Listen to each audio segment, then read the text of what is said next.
देश के भविष्य प्रिय विद्यार्थियों, आप सबको सादर नमस्कार। कैसे हैं आप सब? आशा करता हूं कि आप लोग मंगल में होंगे और आप लोग अपनी परीक्षा की तैयारी में मस्त और व्यस्त होंगे। आज आपका व्यस्त होना ही आपके बेहतर परिणाम को निर्धारित करेगा। आप सब यदि आज अच्छे ढंग से पढ़ते हैं तो निश्चित रूप से आपके परिवार के बेहतर कल का निर्माण होगा, साथ ही साथ आपके बेहतर कल का निर्माण होगा। आप लोग मन से पढ़ेंगे, आप लोग कुछ अच्छा करेंगे तो इसमें उस शिक्षक को भी कहीं न कहीं गर्व का एहसास होगा जो आपके लिए दिन रात अथक श्रम करते हैं। उस माता पिता को आपके लिए गर्व का एहसास होगा जो आपके बेहतर भविष्य के लिए हर रोज संकल्पित रहते हैं।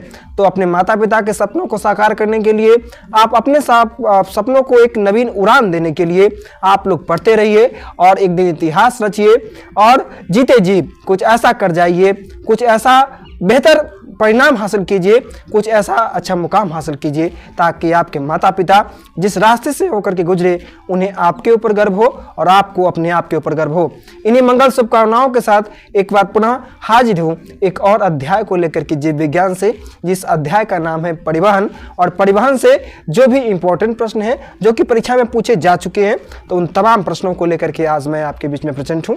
आप लोग केवल ध्यान से सुन लीजिएगा और सुनने मात्र से आपको तमाम वो प्रश्न सदा के लिए याद हो जाएंगे, ऐसी आशा है। और पुनः आपसे एक आग्रह यही करूंगा कि आप लोग जो वीडियो देख रहे हैं तो वीडियो देखने के क्रम में एक नोटबुक अपने पास में रखें।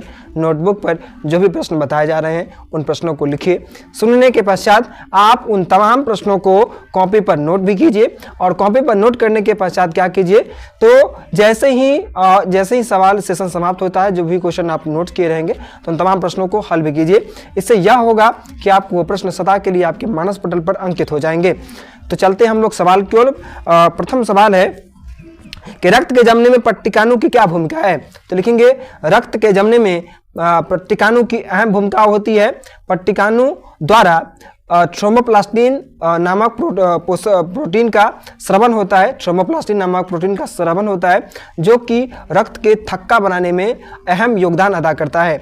जैसे किसी कारणवश यदि शरीर के किसी भी अंग पर यदि चोट लग जाता है अथवा कट जाता है तो थ्रोम्बोप्लास्टिन जो पोषक तत्व जो है इसका मूल कार्य होता है कि रक्त को थक्का बनाने का कार्य करता है। इससे अतिरिक्त रक्त जो है सो नहीं बह पाता है। तो इस प्रकार हम कह सकते हैं कि रक्त के जमने में पट्टिकाणु की अहम भूमिका होती है।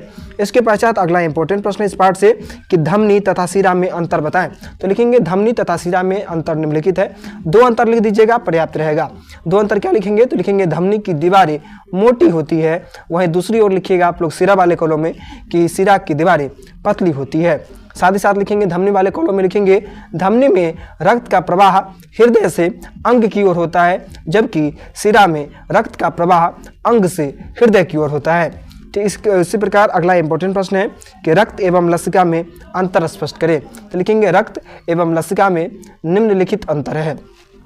रक्त वाले कॉलम में लिखेंगे रक्त का रंग लाल होता है, वहीं लसिका का रंग नहीं होता है। लसिका जो है सो रंगहीन होती है ना।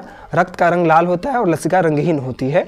और लिखेंगे रक्त वाले कॉलम में रक्त में आरबीसी पाया जाता है, अर्थात लाल रक्त कोशिकाएं, रेड ब्लड सेल आरबीसी जिसको कहते हैं वो पाया जाता है रक्त में, परंतु लसिका में आरबीसी नहीं पाया जाता है। तो ये दो अंतर लिखना पर्याप्त रहेगा। इसके पश्चात अगला इंपॉर्टेंट प्रश्न है कि जाइलम तथा फ्लोएम में क्या अंतर है? तो लिखेंगे जाइलम तथा फ्लोएम में निम्नलिखित अंतर है। प्रथम अंतर लिखिएगा जाइलम की कोशिकाएं जीवित होती है, वहीं फ्लोएम की कोशिकाएं मृत होती हैं, है ना।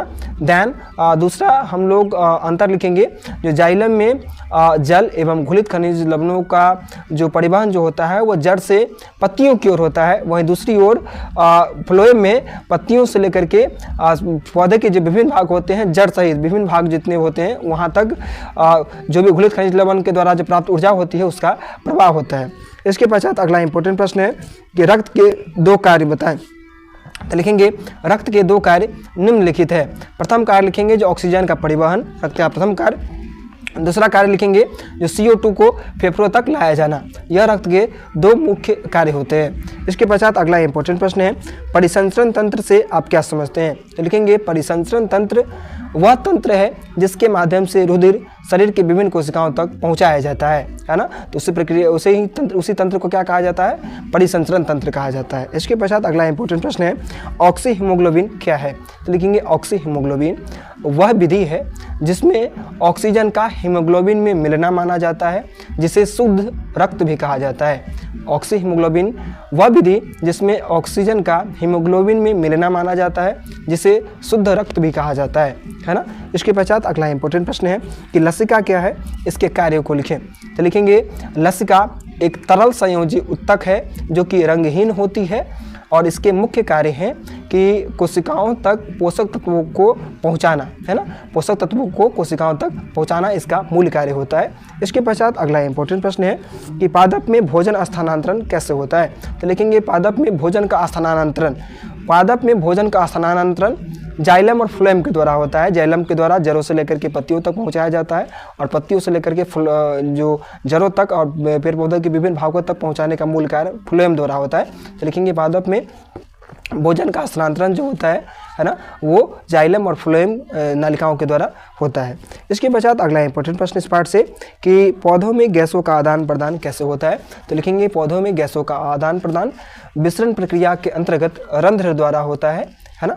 तो इस प्रकार इस पार्ट से जितने भी इंपॉर्टेंट प्रश्न थे जो कि परीक्षा में पूछे जा चुके थे और मुझे ऐसा लगा कि जो परीक्षा में पूछे जा सकते हैं उन प्रश्नों को मैंने आपके बीच में रखा।